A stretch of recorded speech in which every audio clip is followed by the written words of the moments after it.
we're not sure exactly what happened, but there was a massive cyber attack to try to bring down the X system with IP addresses originating in the Ukraine area. Elon Musk's X gets attacked by hackers that causes massive outages. Tesla dealerships all over the nation are attracting protests with cars being burned on the road. Democrats admit that they're in a very bad position right now. And every executive order from President Joe Biden is now under scrutiny as he may not have signed them himself. We've got a banger today, folks, so let's not waste a second. Let's talk about these attacks that Elon Musk and his businesses are now enduring. Watch. Okay, this just in, John, if you're having issues on X today, perhaps you are at home. I certainly have been today. Apparently there is an outage, and Elon Musk now says that a foreign actor might be responsible for this. This is what he wrote. He says there still is a massive cyber attack against X. We get attacked every day, but this was done with a lot of resources, either a large coordinated group and or a country is involved. So some serious allegations there from the owner of X. Is this a coordinated attack on Elon Musk or just a coincidence? Type Musk under attack if you think powerful forces are trying to take him down, or just a coincidence if you believe that there's nothing deeper going on here. Now, as you heard, Elon Musk believes that the attacks came from Ukraine. Now, we're going to have to confirm that still, but that's their initial assessment. But it's not a secret that the billionaire has made a lot of powerful enemies. And I think it's a testament to how far some would go to try to make a point. I want you to think about this from a different perspective. You see these attacks on Tesla car dealerships and employees, seemingly a reaction to what Elon Musk is doing with Doge. So it's likely that these are liberals who feel like they need to hurt people to get their message across. But what if these attacks and threats came from Republicans? You see, the double standard is just out of this world. And Elon Musk, he knows that some people are literally out to get him. Watch. I think they actually want to kill me. I mean, the reason I know this, well, they say so online. You know, there's like Reddit forums where they don't just want to kill me, they want to desecrate my corpse. The rage at Elon Musk is indeed out of control and increasingly violent. Protesters clashing with police outside a Tesla building in New York City over the weekend. Protests, vandalism, even arson gripping Tesla locations across the country, including a Molotov cocktail landing in a dealership lot. Now, again, look at it from a different perspective, and you'd have mainstream liberal media shouting this news at the top of their lungs, but it's not the case. By the way, if you guys appreciate the daily news update, please take a second and hit the like button and subscribe to the channel. I really appreciate you guys. And I think Senator Josh Hawley makes a very good point when it comes to these attacks. Watch. And I guess that's why they don't really care about the climate. It was never about lowering the Earth's temperature, because if you really cared that much, you wouldn't burn an electric car, Senator. What about the terror financing angle to hit them with? I mean, if you're giving money to a group that ends up using it to foment violence against people, why can't you go after Soros if he's funding these attacks?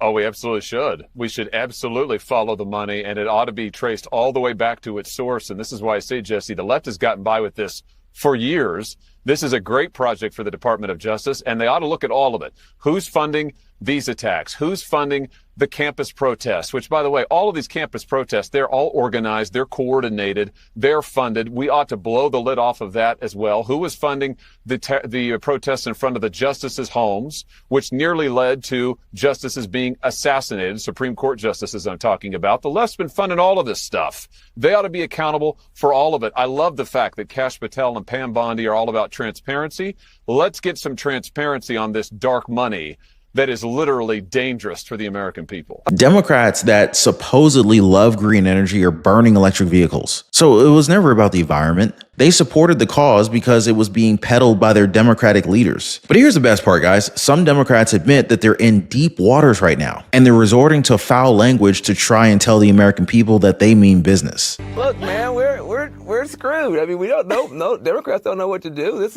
is a nightmare. The Democratic Party is going through a massive set of internal crises. You have a party that got trapped. Van Jones dropping a truth nuke on how screwed dopey Democrats are as the party swears up a storm to stop the orange menace. Right now, Democrats are struggling to land on a coherent policy or even a message to oppose President Trump, unless it's nicely printed on a paddle. And now they think cursing like drunken sailors will somehow make the American people like them again. That ain't true. It's total absolute. Somebody slap me and wake me the up. Elon Musk. Elon Musk and his hackers don't know to think that Elon Musk or Donald Trump give a about our public schools. Trump. I don't swear in public very well, but we have to Trump. So just to paint a picture here, Democrats are angry at President Trump having Elon Musk clean up government spending, for him to audit these different agencies and programs because they've been wasting our taxpayer money. And now they're funding protesters to heckle Tesla employees and even burn down cars, which connects to what happened at a Tesla storage lot in Seattle. Breaking news where we are tracking a fire involving multiple Tesla Cybertrucks. This happened in Seattle at a storage lot for Tesla vehicles. Savannah Welch is live in Soto right now where this happened. Savannah, do we know how this started? Well, Mimi, police have not confirmed at this point exactly how this fire started. We're standing in front of the lot where this happened. You can see there behind the fence 2 of those Tesla Cybertrucks that were involved in this. Just hours ago, first responders were here working to put this fire out. Take a look. Seattle Fire says 4 cars in total were involved. 2 are severely damaged. This is at a storage lot for Tesla vehicles. It's in Soto. It's at 4th Avenue South and South Spokane Street. Crews say they responded around 11 last night. They moved the vehicles away from the fence to prevent the fire from spreading to anything else. Here's a closer look at the damage. Take a look at this video. The department says its energy response team was also here to limit fire hazards from the damaged vehicles' lithium-ion batteries. Jacob, Mimi. Savannah, before you go, we have seen a wave of protests against Elon Musk and Tesla and vandalism of Cybertrucks like this across the country. It might be too soon to answer this, but any indication that this fire could have been intentional? Well, Jake, that's correct. I mean, there was one incident in Oregon where someone opened fire at a Tesla dealership and damaged multiple vehicles. So we have seen several of these cases. So we asked Seattle police if they believe that this is arson. It's too early in the investigation, so we'll let you know as soon as we hear back. President Trump posted on Truth Social regarding these attacks, praising Elon Musk for putting it on the line and helping our nation. He also called out the radical left lunatics for trying to boycott Tesla. He points out that Elon Musk is only trying to help, yet he's being punished for his actions. The president then said that he's getting himself a Tesla to support the billionaire's business. Well, guys, the great wealth transfer is in full effect. Our freedoms are being stolen, guys.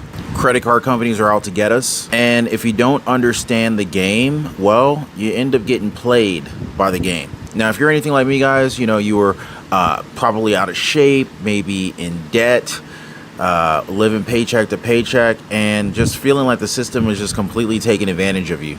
I remember for a long time, I could rarely ever get any time to spend with my wife. And through trial and error and through a lot of pain, I figured out how to gain freedom and also lose a lot of weight and actually get in shape. And guys, I'm gonna be honest with you, that was a game changer. To no longer be living paycheck to paycheck, figuring out how to get the credit cards to pay me, the power of a strong credit score. I pay thousands of dollars less per year for the same house as my neighbor just because my credit is better than his is. And this is not to brag. I mean, but this is the truth. The banks are literally taking advantage of the poor. It's like the people who can least afford it, they're charging the poor what is like unofficially called a poor tax or a tax on the poor. I mean, I'm now at a point where, you know, like, number one, I don't pay for credit cards. In fact, credit card companies pay me to use their cards. And I figured out how to build a lifestyle that is just ultimately very, very healthy. I lost a tremendous amount of weight and I put on a lot of muscle. But when I was struggling, I wish I knew people who knew these things. So anyway, I decided to create a community of like-minded people who are also interested, just like me, in living better. So if you guys want to join my community, it's called the Liberty Pursuit Network. It is brand new. Come on over. I'd love to have you guys and join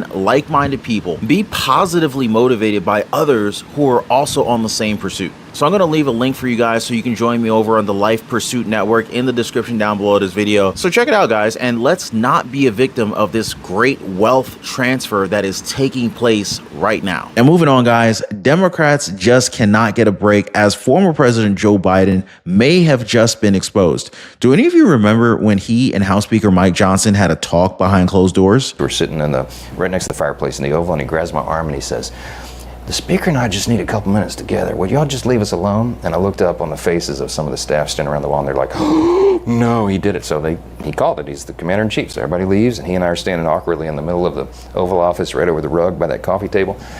And I said, "Mr. President, thanks for the moments. This is very important. I got some big national security things I need to talk to you about that I've heard, and I think you know, and what do we do? But first, real quickly, Mr. President, can I ask you a question?